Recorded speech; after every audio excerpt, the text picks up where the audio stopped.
சென்னை திருவொற்றியூரில் கிழக்கு பகுதி செயலாளர் அஜாக்ஸ் பரமசிவன் தலைமையில் வட்ட செயலாளர்கள் ஆலோசனைக் கூட்டம் நடைபெற்றது. தேரடியில் உள்ள தனியார் திருமண மண்டபத்தில் நடைபெற்ற இந்த கூட்டத்தில் திருவள்ளூர் கிழக்கு மாவட்ட கழக செயலாளரும் முன்னாள் அமைச்சருமான மாதவர் மூர்த்தி, முன்னாள் அமைச்சர் சின்னையா, மாநில இளைஞரணி இளம்பெண்கள் பாசறை செயலாளர் சுபா தேவராஜன் உள்ளிட்டோர் கலந்து கொண்டு கழக நிர்வாகிகளுக்கு ஆலோசனைகளை வழங்கினர். இந்நிகழ்வில் அவைத் தலைவர்கள் PTC ராஜேந்திரன், சாரதி பார்த்திபன், மாவட்ட இளைஞரணி செயலாளர் எண்ணூர் அரவிந்தன், அம்மா பேரவை செயலாளர் ரவிக்குமார் உள்ளிட்ட கழக நிர்வாகிகள் பலர் கலந்து கொண்டனர்.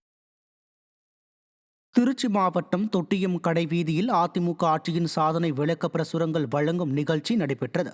திருச்சி புறநகர் வடக்கு மாவட்ட புரட்சித் தலைவி அம்மா பேரவை மாவட்ட செயலாளர் G. ரமேஷ் ஏற்பாட்டில் நடைபெற்ற நிகழ்ச்சியில் மாவட்ட கழக செயலாளரும் முன்னாள் அமைச்சருமான மு. பரஞ்சோதி தலைமையில் கழக நிர்வாகிகள் அதிமுக அரசின் சாதனைகளை எடுத்துக் கூறி பொதுமக்களிடம் பிரசுரங்களை வழங்கினர். இதில் முன்னாள் சட்டமன்ற உறுப்பினர் M. செல்வராஜ், அண்ணா தொழிற்சங்க பேரவை மாநில தலைவர் தாடிம ராசு, சிறுபான்மையினர் நலப்பிரிவு மாவட்ட செயலாளர் RS. புல்லட் ஜான், MGR இளைஞரணி மாவட்ட பொருளாளர் மில்க் சரவணன் உள்ளிட்ட கழக நிர்வாகிகள் பலர் கலந்து கொண்டனர்.